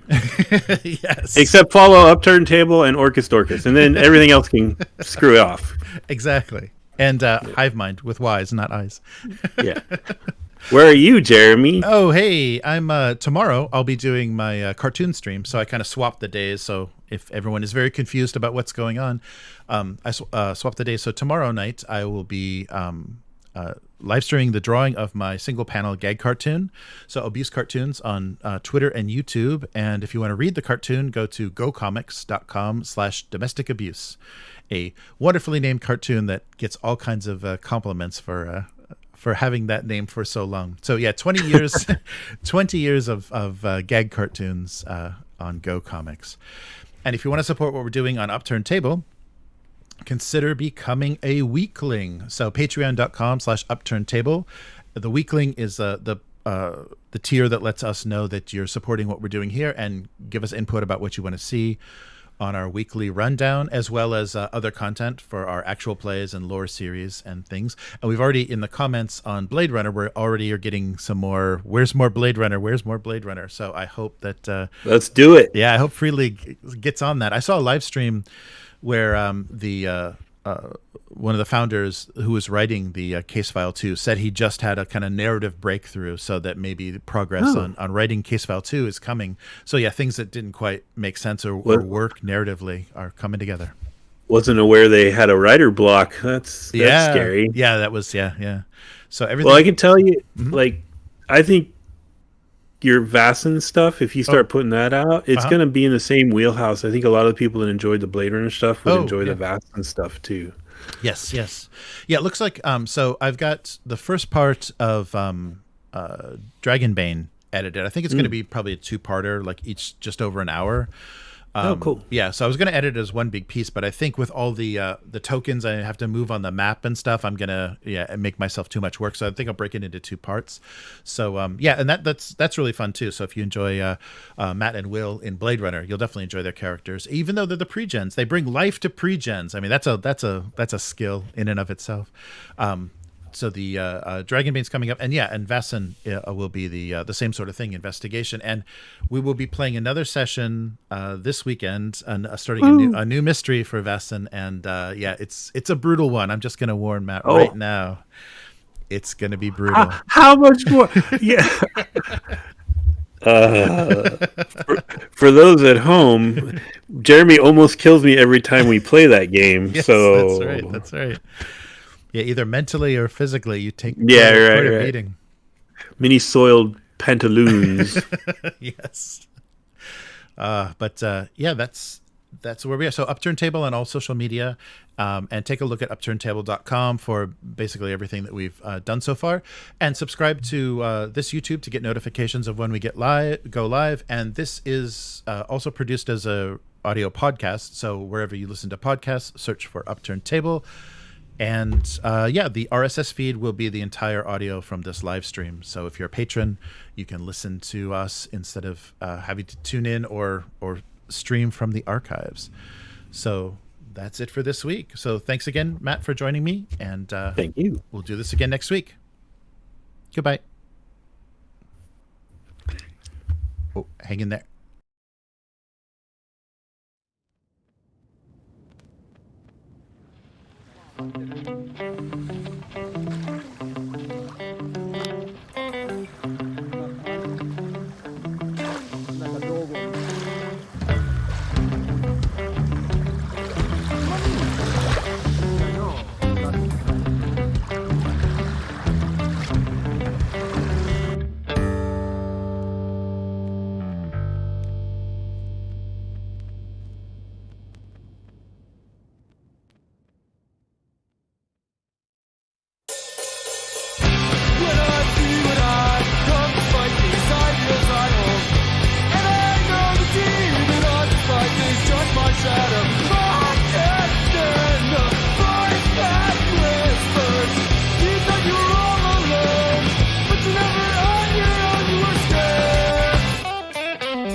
All right. And Matt, we have two Matts. There's a little tiny Matt. Wait a minute. Where's little tiny Matt? I think I have another Discord window. So What? we're back for the chat. So sorry. There's two windows of guest host Matt. Yeah. There were two windows before. Oh, was it not supposed to be that way? It wasn't supposed to. It looks cool though, right? Right. Yeah. Yeah. I have. There it is. Okay. There we go. Yes. Yeah, that was from a previous attempt, but oh well. Well, it went off. Yeah, not too bad technically. So hello everyone in the chat. Oh hey, unknown girl. Nice, good to see you. So Matt, who is usually just wrenching the hell out of you and deleting all your comments, is here live. Yeah, there was spam in there too. Did you see it? Oh no, I don't know if it got. Oh, it's not. It must be in Twitch or something. Oh right, it could be. It came up in your stream, but I don't see it in the YouTube one. Yeah, there's auto moderation too. Oh, you don't need a wrench anymore. Yeah, well, it was sometimes. Yeah. Oh no, yeah, you're right. It did come up in Twitch. Yeah, some guy did a little guarantee me the best in promoting my channel. Yeah. Right. Yeah. Twitch seems to be. I seem to get a lot more of that from Twitch. A lot more of the services to like spam your stuff and buy views and buy subscribers and stuff. They're selling that. So how's it going? So yeah, Miguel, good to see you. So go back to the beginning. Yeah, so sorry about the early sound levels for Matt. I wanted to make sure he wasn't too quiet, and I went overboard a little. Miguel needs everyone to affirm that he does in fact exist.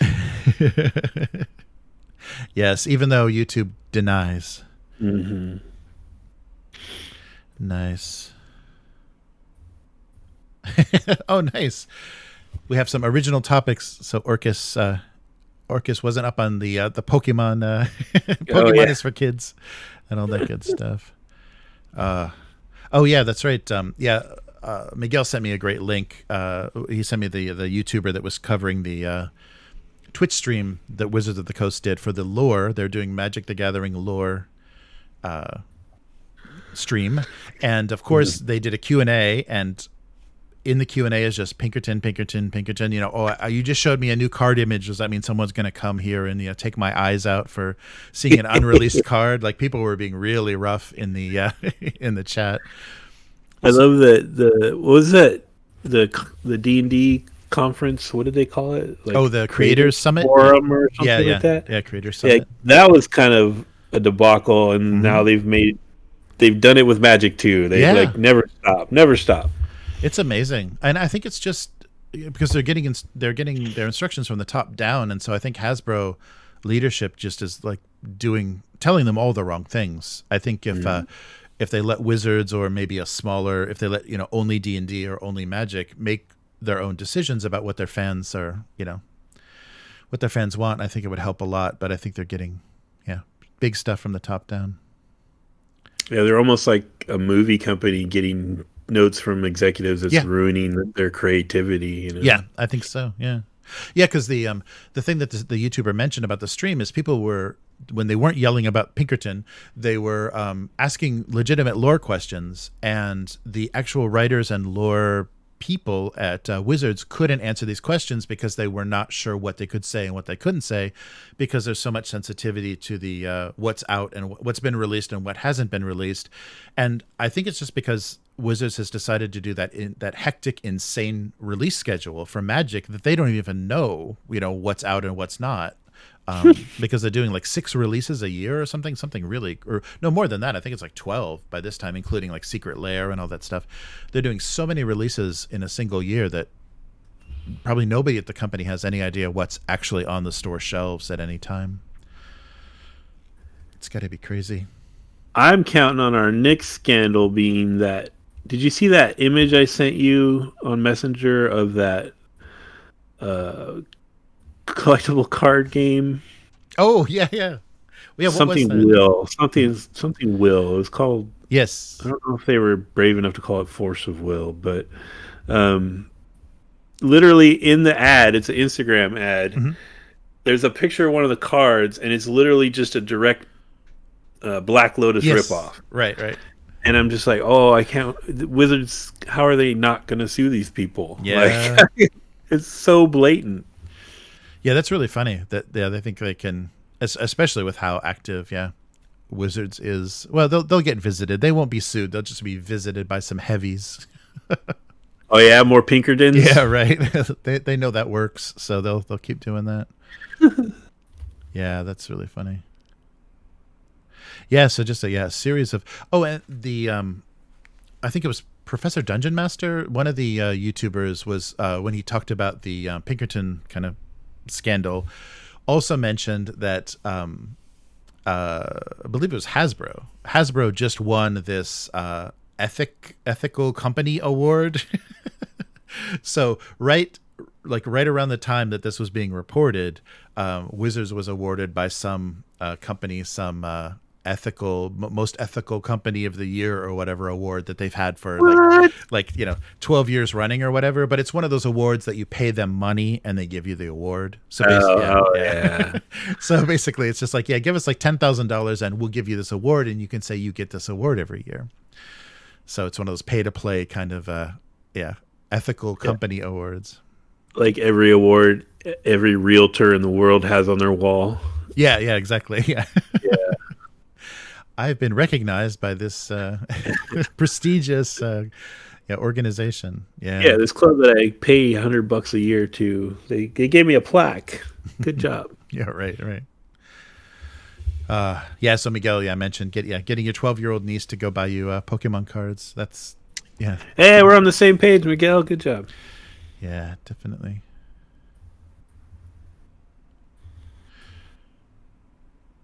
Oh, interesting. So Miguel was saying, I find it unfair that some guys are complaining about the Kickstarter because of what happened with Protoss. Yeah, that's right. So I don't know the details, but so Protoss was a miniatures company that was producing Warzone Resurrection, and that got pretty popular. I think especially in Europe, there were a lot of players, and I'm not sure they lost the license and so had discontinued the game, but then moved on with their own developing their own original war game. But people keep bringing that up, and I think there's a lot of hurt people. I think both the collapse of Target Games and the end of Protoss producing Warzone Resurrection has left some people kind of raw and angry about they're investing in that and then it just disappearing. Well, that makes me think that Protoss, which I'd never heard of, must have had garnered some pretty good fan support then, right? Yeah, I think they did well. I mean, there were YouTube channels and stuff supporting that game, and those miniatures and things are still floating around. They did a nice job. The writing in their books, like when I was doing the lore videos for the Mutant Chronicles, some of the writing that they did for the just the fluff in their books was really good. So they definitely liked the property, and they moved it forward. Like the look of everything was changed, so that it was more, a little more refined and less chunky in 90s and more refined, kind of, infinity looking, more technologically advanced looking armor and things. Which is a little bit against the setting, because the setting is supposed to be similar to 40K, where technology has been lost. Thinking machines are infected with evil, so you have to kind of take a step back in technology, and a lot of the advanced things have been lost because of this battle against corruption and evil. But but I think there's a couple of different forces working against what they're trying to do with Warzone. Oh, and Miguel saying, oh, sorry. Oh, no, go ahead. You're good. Oh, yeah. So Miguel was saying their Facebook group is a closed group last time. So for God's sake, how are you supposed to promote to people? Oh, interesting.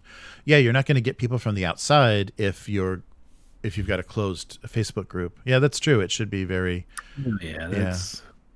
Oh, yeah, and that's right. That's the setting. So the how they explain or how they define that setting is it's diesel punk. So basically things rolled back to diesel powered machines, so that's why it's all chunky and ugly, is because nothing can have chips in it, nothing can be a thinking machine, because that is susceptible to the corruption of the demons in that setting. So Warzone is considered diesel punk? Yeah, diesel punk is what they call the setting. So not steampunk. They were a little bit confused because the Warzone, or not the Warzone, the Mutant Chronicles movie that they did was definitely steampunk. Like they had steampunked airships and everything. So it's like, no, it's not that. We don't have to go that far back. It's just that was the one with Ron Perlman, right? Yes, exactly. Doing his Irish accent for about 10 seconds. I'm a novice to that world, but what I knew of it, I didn't remember seeing in that movie at all. No. Like I know, it's very unrecognizable. Yeah. My vision, or like when I picture diesel punk, I picture sort of the Tannhauser kind of thing. Oh, right, like right. More of this, or like Scythe. Like Scythe for me is diesel punk. Yeah. That's right. Yeah, kind of Eastern European version, and that's actually once you have combat armor, I'm thinking of something else. I don't know. Like, yeah, that's true. Nice. Oh, cool. Yeah, so Miguel's saying the expansion boxes are, if you buy them individually, they're $35 each. So that's not bad. Price-wise, that's much better. Yeah, than 50. So I guess 50 maybe includes tokens and things. So I'm not sure. So is an expansion box 8 minis? It looks like. Is that right? It's between depending on how the forces work out. Yeah, it's between 6 and 8, maybe 6 and 9. I think the Dark Legion have a lot of extras because they have kind of mindless undead, so they give you a couple more. Yeah, I mean these days $35 for 8 quality miniatures is not crazy. Yeah, and it looks like they have examples of painted, probably 3D printed stuff. I'm not sure if they actually have done the COcast yet, but there's prototypes that are out there in the wild that painters have had, and they do 3D renders on the Kickstarter page, and things look decent from 3D renders, but they are, of course, not exactly what you're going to get. They should put faction 20-sideds in every one of those boxes. That'd be cool. Yeah. Oh, that's true too. That's something that they're avoiding. Modifius did that with the RPG. Is they did colored D20s with the corporate symbols on all the dice. So I already have those, so I don't even need them. See? Yeah, if they I'll come in together.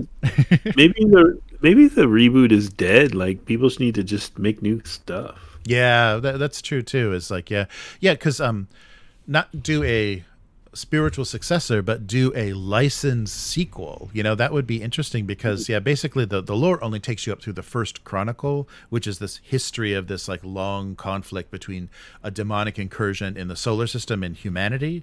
So let's just this is chapter 2. We're gonna write the second chronicle. We're gonna set it beyond anything you've ever seen before and see how that goes. But then we're in like sequel trilogy, Star Wars trilogy territory and stuff. So that could go horribly wrong as well. But I don't know.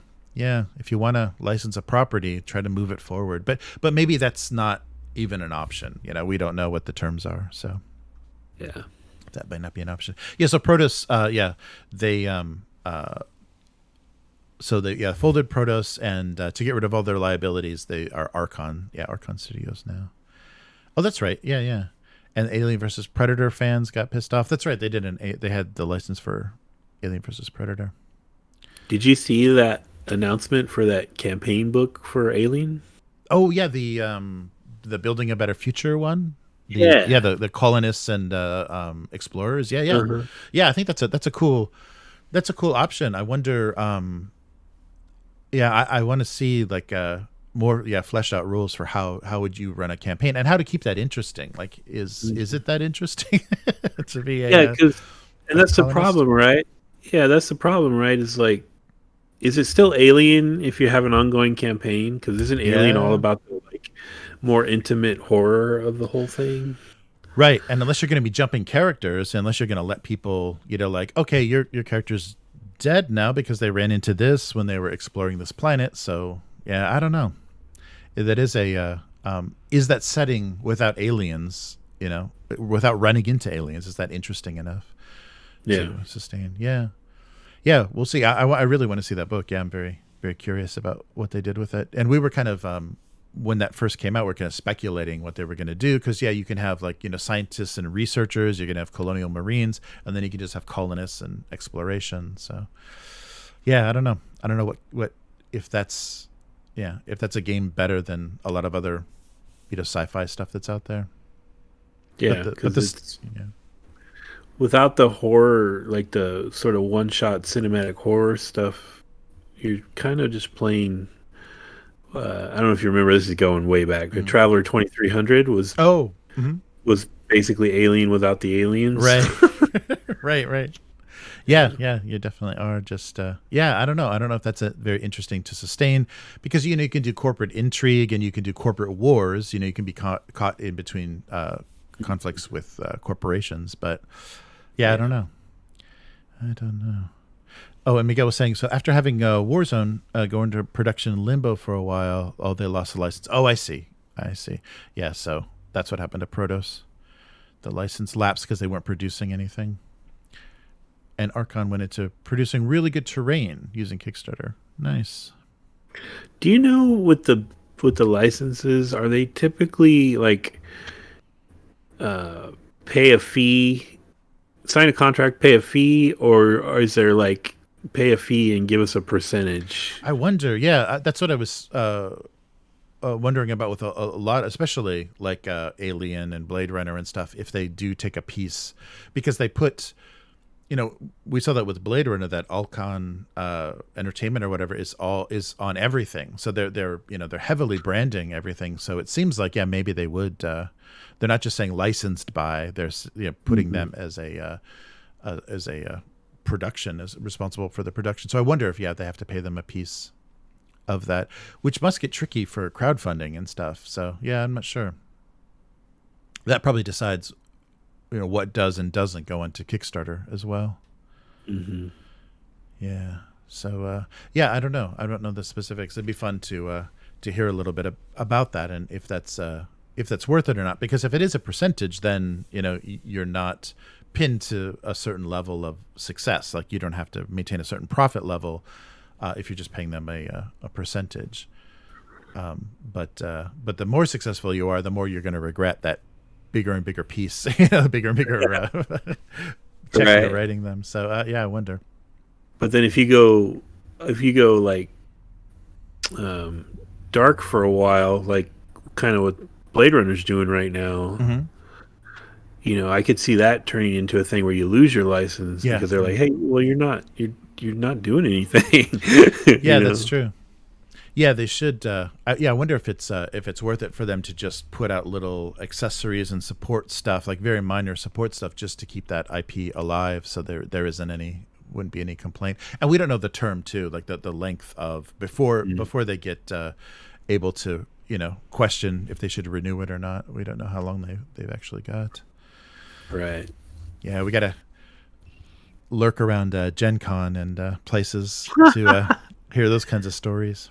Well, I bet the company that sells the Alien license or the Walking Dead license, I bet their contracts are way more complicated than the one Res Nova had to sign. Yeah, no, that's true.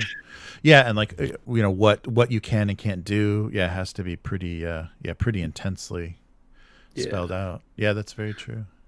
Oh, Miguel says the expansion boxes are 5.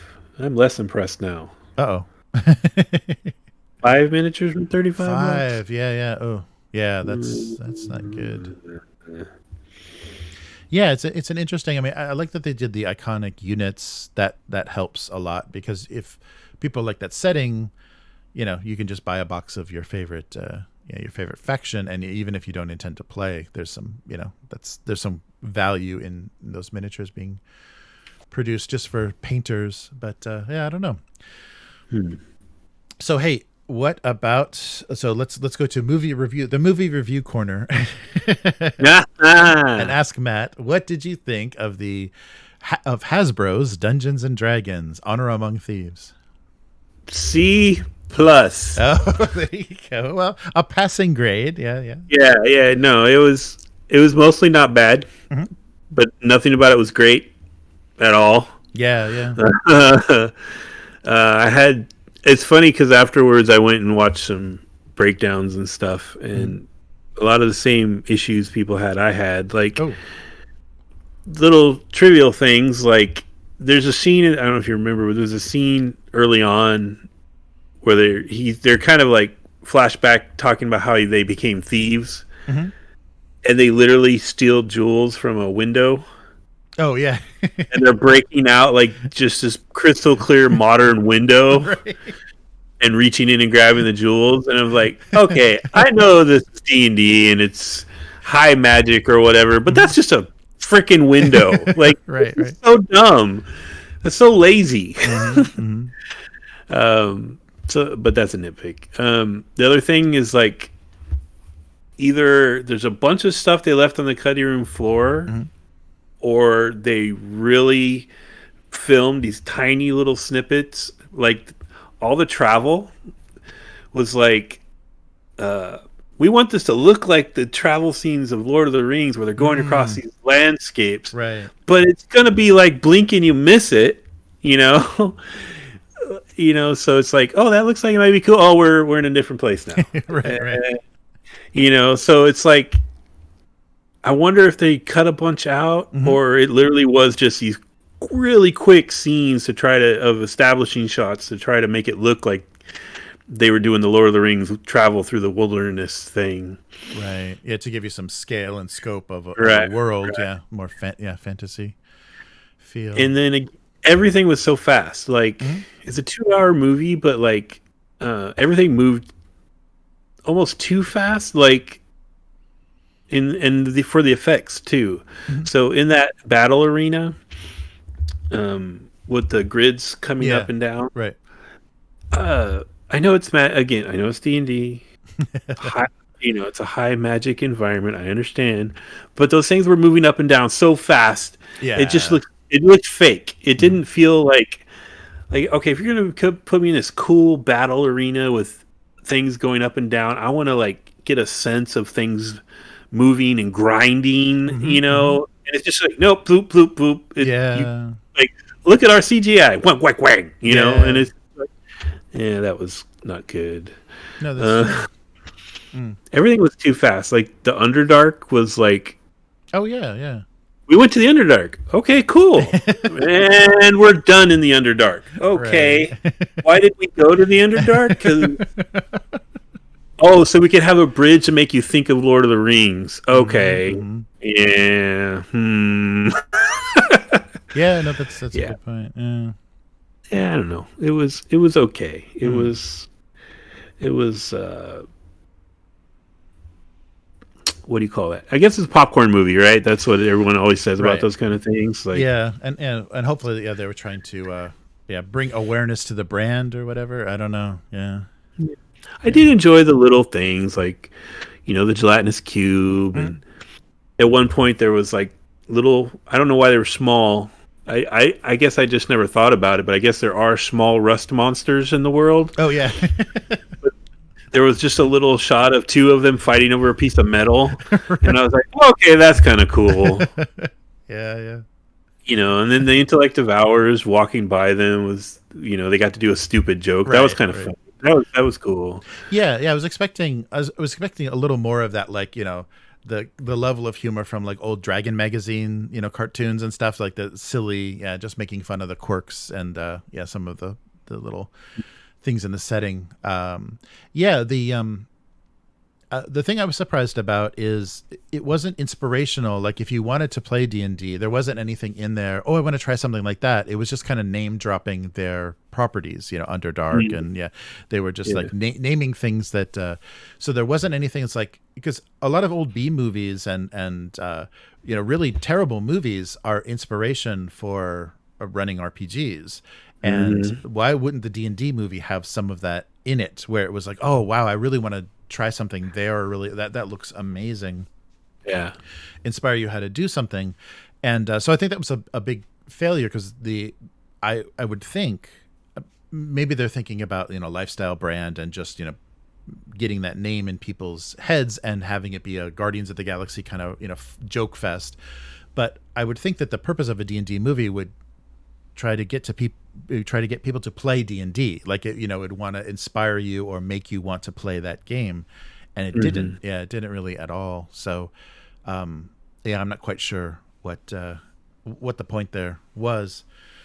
In my memory, I know Forgotten Realms has been like expanded and re-envisioned. But my memory of old school Forgotten Realms, the Wizards of Thay were straight up evil guys. They weren't specifically like tied to necromancy the way they seem to be in the movie. Like I don't remember that being a thing. And I wonder if like that whole necromancy thread is so they can get around those touchy issues of like slavery and things like that. Yeah, maybe. Yeah. That's true. Yeah, I wonder what changes have been made in the setting that are supposed to. Because they really they did kind of avoid a lot of things. I'm trying to think of something that could be problematic, or they avoided all the problematic stuff in kind of old school D&D. None of that came up in the movie. Interesting. Yeah. That's it was weird. It felt like for the most part the writers approached it with good intentions, which you can't say about the old D&D movies at all. But they just, some of the execution's not so great. Like, it was kind of cool that they had the cameo of the people that were supposed to be the kids from the D&D movie or cartoon. Yeah. But I almost feel like they needed less of them. Like just a cameo, like one time, like, oh look, yeah, even just they came back. They came back to him a few times, and if they're going to come back to him a few times, it's sort of like it's Chekhov's gun, right? Well, you showed it to me, now you got to do something with it, right? Yeah, we got to see them, do something. They didn't, right? I think it would have been hilarious if they killed him. Yeah. That would have been awesome if in that maze they got eaten or smashed or something. I think that would have been hilarious, but obviously they're not going to go there with kids and stuff. Right. No, that would have been funny to have to have some complete their adventure, like give some ending to those to that cartoon or whatever. Just in the background, just peripherally, that would have been pretty fun. Yeah, that would have been awesome. Yeah, so I don't know. Yeah, it was so international, like all, their whole take for that film, if they needed to double their double the budget, like I think it was 150 million is what they called the budget that's I think estimated. They needed to double that, and I think they did about 180. So this wasn't a success, and it may not have even made money for Hasbro. So I don't know. I mean, because they were, they have their whole, entertainment wing and this whole thing that they're going to use, because they're talking about producing streaming series and things for D&D, where we might get a Dragonlance series, and we've got this documentary coming up. So they're moving into, movie and TV style entertainment. But I don't think this was a huge start for that. I don't think there's a huge runaway hit for them. So they'll probably like claw their way across the finish line with the streaming sales and stuff. Yeah, that's true. Yeah, that's right, because they've got that. Yeah. But that just means the sequel, they'll cut the budget on. Right. Yeah. And then it'll be bad. There'll be a lot of... Especially because a lot of people think the whole point of the Underdark, 30-second trip was because they want to put Drizzt in something. Right. So we got to put that little Easter egg in there. Oh, look, the Underdark, it's this thing, and you folks that aren't used to D&D should know about it, because now we're going to put this crazy dark elf and stuff. Right. Yeah, I heard somebody say that one of the characters was supposed to be Drizzt in this film, and they backed out of that idea, because they're really pushing him as their iconic, named character for D&D, and I think there was originally he was supposed to be one of the party members, and they backed that off. And I think because if they're trying to stay away from problematic stuff, how do you cast him? And it's very it's very difficult. How you're going to put somebody in purple face? How are you going to? So it's it makes me wonder if they'll change him. Like they'll oh no, now he's an albino, or now he's which would be terrible because he's already just an Elric ripoff. Yeah, right. We don't need to go there. We don't need to go there. Right. Sorry, Salvatore, but you just stole that. Or they'll do like a Thrawn, like, oh, he's way more blue now. Yeah, no one's gonna be angry at blue. Right. Yeah. So Yeah, that was the one thing I heard. The other thing that I heard that happened to the movie is that the Chris Pine character got swapped. That that it was actually he was originally the wife, and so they swapped his. Like Chris Pine character was actually a gender swap, and it was supposed to be the reverse situation of his character. Oh, so the husband died? Yeah, husband died, so but they swapped it and just put him in. So that kind of explains a little bit of his like not having, having the emotional story but not having a much agency or anything in the action and stuff in the film. You just reminded me of something else I didn't like. Oh. Okay, well, first of all, I thought Holga the Barbarian was good. I actually liked that character. Mm-hmm. That felt like a kind of pretty old school D&D barbarian kind of thing. What I didn't like was the fact that she got a thing for halflings is totally fine. That was kind of funny, but the way they filmed that didn't look good. Yeah, and the fact that it was what's his name, the Hangover guy. Yeah, I just had it in my head. Waiting to Bradley Cooper. Yeah, Bradley Cooper. Yeah, thank you.